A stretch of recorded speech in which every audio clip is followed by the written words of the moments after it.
이번에는 직육면체의 겉넓이 구하는 방법을 알아볼 거예요. 그러려면 먼저 겉넓이란 게 뭔지 알아야겠죠. 자, 겉넓이. 겉넓이는 과연 뭘까요? 겉넓이란 어떤 물체가 있을 때 물체의 겉면의 넓이에요. 그래서 물체의 겉면에 우리가 색칠을 한다면 색칠해야 될 부분의 넓이이기도 하겠죠.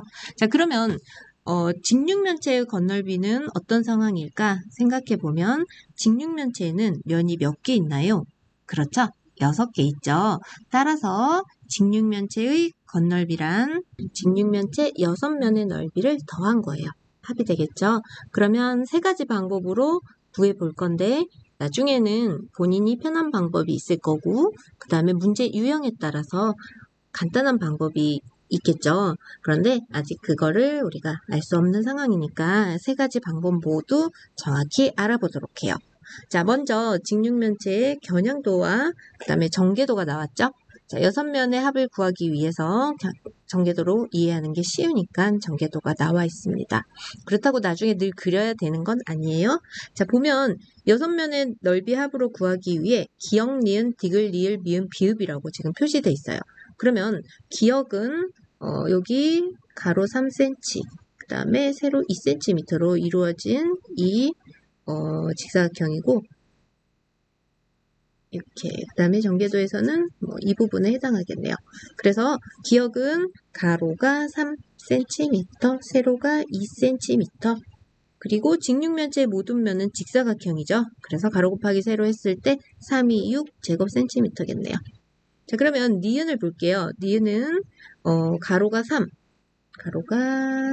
세로가 4겠죠. 그래서 3, 4, 12. 자, 디귿이 어디 있나 봤더니 여기 디귿은 4 곱하기 2, 가로는 2, 세로는 4가 되겠네요. 그래서 4, 2, 8. 자, 리을은 가로가 3, 뒤에 있는 면이니까 가로가 3, 세로가 4가 되겠네요. 그래서 3, 4, 12. 자, 미음은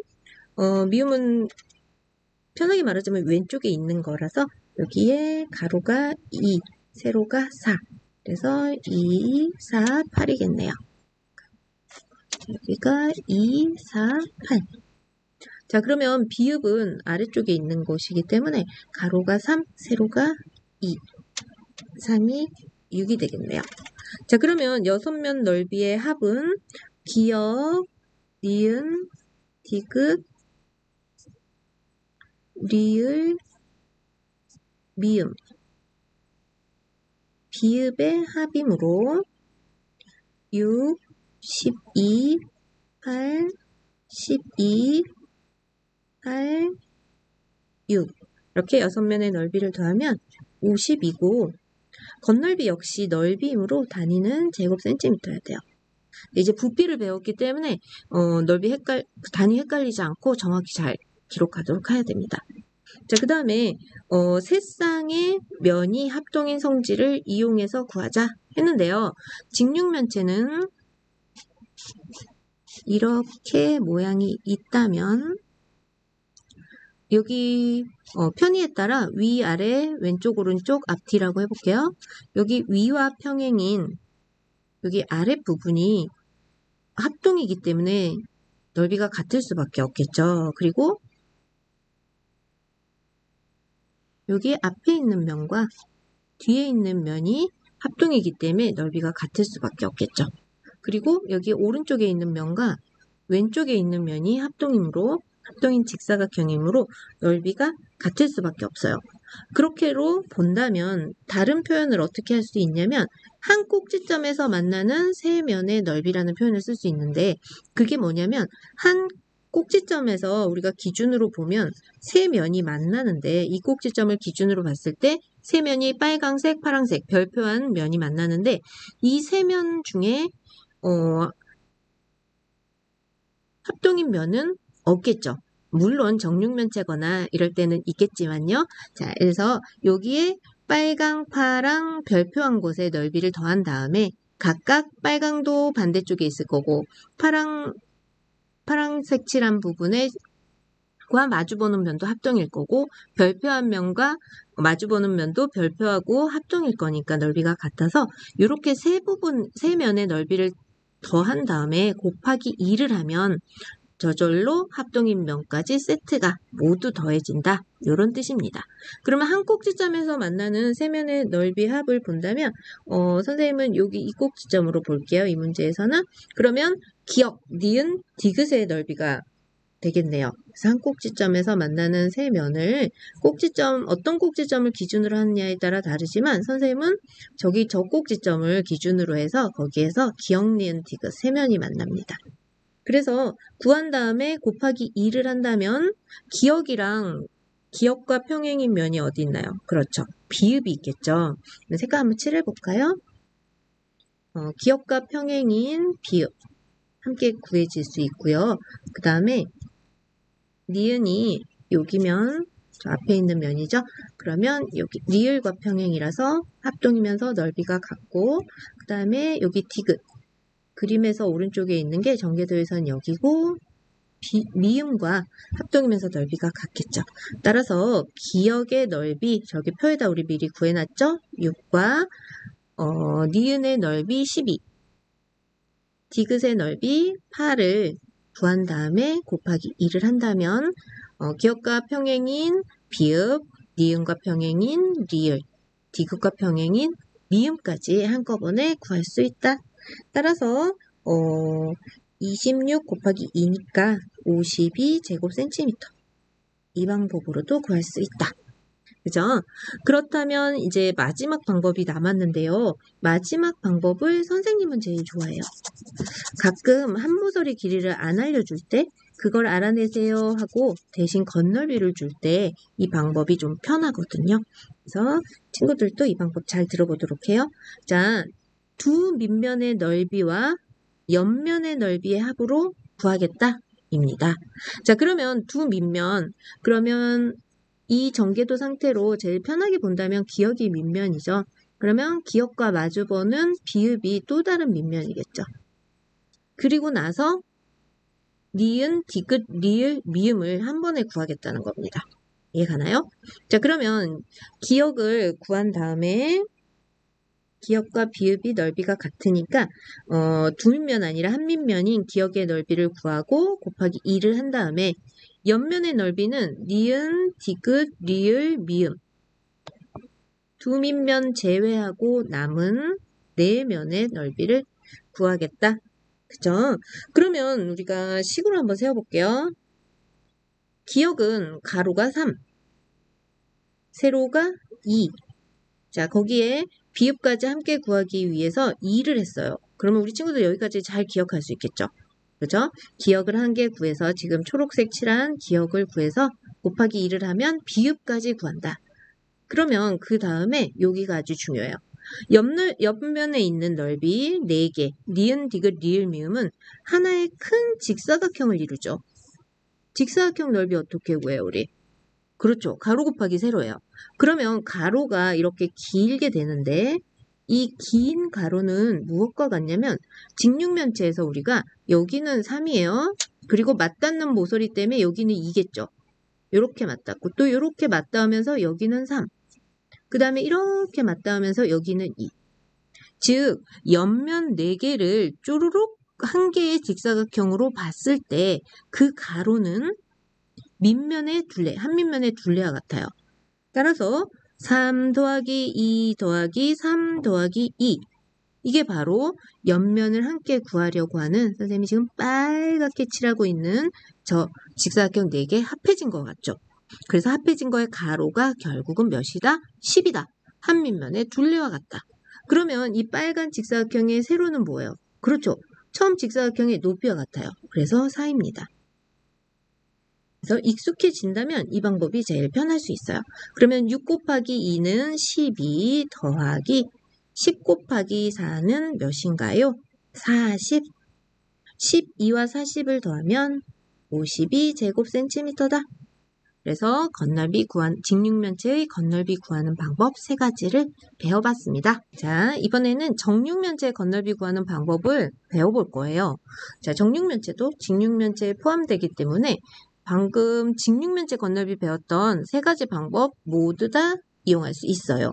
하지만 정육면체에서 6면이 모두 합동인데 직육면체 건널비 구하는 복잡한 세 가지를 우리가 할 필요는 없어요. 자, 따라서 정육면체의 건널비는 한 면의 넓이를 구한 다음에 합동이니까 6을 곱하면 6면의 넓이의 합이 나오게 되는 거죠. 그래서 정육면체의 건널비는 6면의 넓이의 합인데 모두 합동인 면이므로 한 면의 넓이를 구해서 6을 곱하면 됩니다. 자, 정육면체의 건널비 구하는 걸 한번 연습해 보면 정육면체의 건널비는 한 면의 넓이인 저기 선생님 색칠한 면, 그 다음에 면이 6개죠. 그래서 6을 곱한다. 그러면 한 면은 9제곱센티미터고 그게 6번 있으므로 54제곱센티미터다 라고 간단하게 구할 수 있습니다. 예제로 다시 복습해 봅시다. 직육면체의 건널비를 여러 가지 방법으로 구하려고 합니다. 네모 안에 알맞은 수를 써 넣으시오 했네요. 자, 처음에 친구들이 제일 좋아하는 방법이 난 생각하는 것보다 여러 개를 구해서 더할 거야 입니다. 그러다 보면 6개의 넓이의 합을 따로 구해서 더하게 되는데 6개의 지금 문제에서 번호를 매겨줬네요. 자, 1번은 10 곱하기 8, 2번은 8 곱하기 5겠네요. 여기 맞닿는 모서리 길이 똑같은 건 알죠? 그래서 8 곱하기 5. 3번은 10 곱하기 5. 4번은 여기도 8이니까 8 곱하기 5. 자, 5번은 여기 맞닿는 모서리 요렇게 맞닿죠? 따라서 10이죠. 그래서 가로가 10, 세로가 5. 자, 그 다음에 6번은 가로가 10, 세로가 몇인가요? 그렇죠. 8이겠네요. 자, 그러면 10 곱하기 8은 80. 그 다음에 8 곱하기 5는 40. 그 다음에 10 곱하기 5는 50. 8 곱하기 5, 40. 10 곱하기 5, 50. 10 곱하기 8, 80. 자, 그렇다면 계산하면 120, 170, 210, 260, 340이네요. 340 제곱센티미터. 자, 그러면 한 꼭지점에서 만나는 세 면의 넓이의 합 곱하기 2. 자, 한 꼭지점을 선생님이 여기서 1, 2, 3이라고 이미 정해줬기 때문에 이 꼭지점으로 봐야 되겠어요. 그러면 위로 여기에 저기 번호에 표시된 1번, 전개도에 표시된 1번의 면이 있고 그 다음에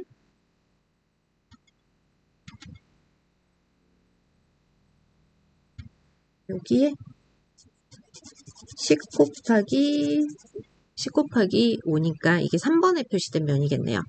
그죠? 좀 보기는 어려운데 여기에 8 곱하기 5 왼쪽 면이 저기 그림으로 본다면 2번에 해당하겠네요. 자, 그래서 그림으로 봤을 때 1번에 해당하는 면은 10 곱하기 8이니까 여기에 80 적을 거고요. 그 다음에 3번에 해당하는 게 지금 파란색이라 그랬죠. 그러면 10 곱하기 5니까 50. 왼쪽에 잘 안 보이는 꼭지점을 저 문제가 택했네요. 왼쪽에 있는 면이 2번이니까 8, 5, 40. 그래서 선생님이 저기 위에 콕 찍어놓은 저 빨간 점을 기준으로 모이는 세 면의 넓이의 합은 170. 170의 2배는 340. 이렇게 한다면 평행인 면 기준으로 구하는 방법이다. 그러면 그 다음은 한 밑면의 넓이 곱하기 2 더하기 옆면의 넓이 이렇게 구하는 방법인데요. 요거는 조금 지울까요? 자, 그렇다면 한 밑면의 넓이를 여기 1번으로 한 밑면을 1번으로 잡는다면 한 밑면의 넓이는 10 곱하기 8이겠죠? 여기에 살짝 한번 더 적을까요? 그러면 한 밑면의 넓이는 10 곱하기 8. 그런데 저 1번과 같은 넓이가 여기 6번. 그래서 곱하기 2를 하면 한 밑면의 넓이 곱하기 2에서 두 밑면이 구해지고 이제 남은 4개의 면을 구하면 됩니다. 그러면 4개의 면은 여기 초록색으로 칠해지고 있는 여기입니다. 초록색으로 칠해지고 있는 이 4면이 합해지면서 큰 직사각형이 됐는데 그 직사각형의 가로는 선생님이 숫자를 아까 써놨죠. 맞닿는 모서리 얘기하면서 8 더하기 10 더하기 8 더하기 10. 즉 한 밑면의 둘레와 같죠. 가로 더하기 세로 더하기 가로 더하기 세로가 되겠네요. 자, 그렇다면 저 상황으로 보면 세로부터 더했나요? 자, 그러면 이 4옆면이 더해진 큰 직사각형의 가로를 구했다면 그 직사각형의 세로, 현재 직육면체로 봤을 땐 높이 위치해 있는 저 5cm의 모서리겠네요. 그러면 10 곱하기 8은 80. 그리고 밑면이 2개니까 곱하기 2가 된 거고요. 그 다음에 옆에 옆면의 넓이에서 옆면을 이루는 큰 직사각형의 가로가 지금 18 곱하기 22니까는 여기가 36이 되겠네요. 그리고 옆면의 세로가 직사각형의 높이와 같아서 오겠죠. 그러면 160에 180을 더하는 것이므로 340. 그래서 3가지 방법 중에 어떤 방법으로 해도 건널비는 340제곱센티미터입니다. 2번이에요. 정육면체의 건널비를 구하려고 합니다. 네모안에 알맞은 수를 써넣으시오 했네요. 자, 정육면체는 모든 면이 합동이라서 넓이가 같죠. 그래서 6면의 넓이가 모두 같기 때문에 힘들게 구할 필요 없이 한 면의 넓이를 구한 후 곱하기 6을 한다. 자, 한 면의 넓이는 가로 곱하기 세로. 자, 한 변이 10cm인 정사각형 넓이인 100제곱센티미터가 나옵니다. 자, 그런데 100제곱센티미터가 몇 번 있어요? 그렇죠. 6번 있어요. 면이 6개니까. 그래서 100제곱센티미터 곱하기 6은 600제곱센티미터예요. 부피하고 헷갈리면 안 돼요. 예제 3번입니다. 다음 전개도를 이용하여 직육면체 모양의 상자를 만들었습니다. 상자의 건널비는 몇 제곱센티미터입니까? 했네요. 자, 상자의 건널비는 즉 직육면체의 건널비와 같겠죠. 그러면 6면의 넓이의 합으로 구할 수도 있고 한 꼭지점에서 만나는 3면의 넓이를 더한 다음에 곱하기 2를 해도 되고 한 밑면의 넓이를 구한 다음에 곱하기 2 더하기 옆면 4개의 넓이 합을 해도 되겠네요. 자, 그러면 선생님은 우선 우리가 3번째로 배웠던 방법으로 먼저 해보고 또 다른 방법으로도 한번 해볼까요? 자, 방법 1은 한 밑면 넓이.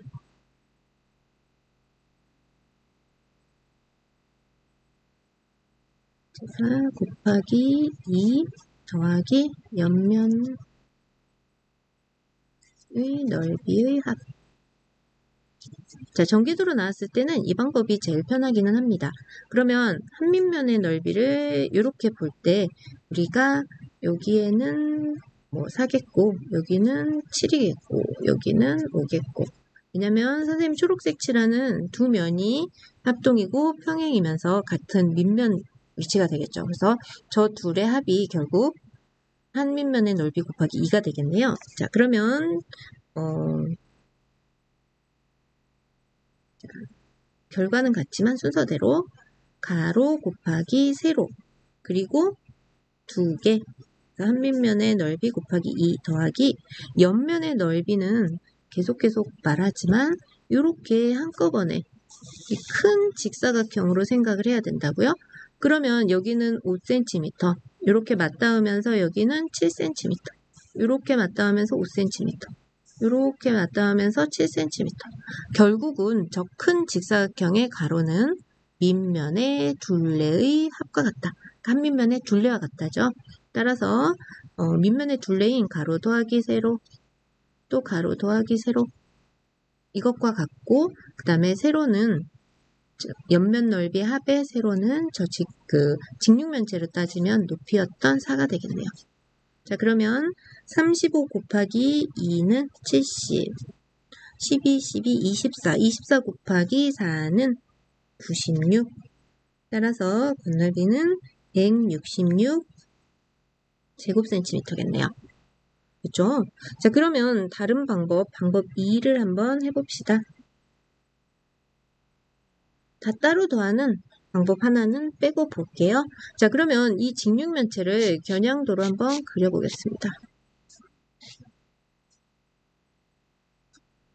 자, 이러한 모습이 되겠고요. 여기가 5cm, 여기가 7cm, 여기가 4cm. 자, 그러면 한 꼭지점에서 만나는, 자, 이 꼭지점에서 만나는 면으로 볼게요. 그러면 우선 가로가 5, 세로가 7인 이 직사각형이 있겠네요. 그 다음에 이 부분, 가로가 5, 세로가 4인 여기 앞부분이 있겠네요.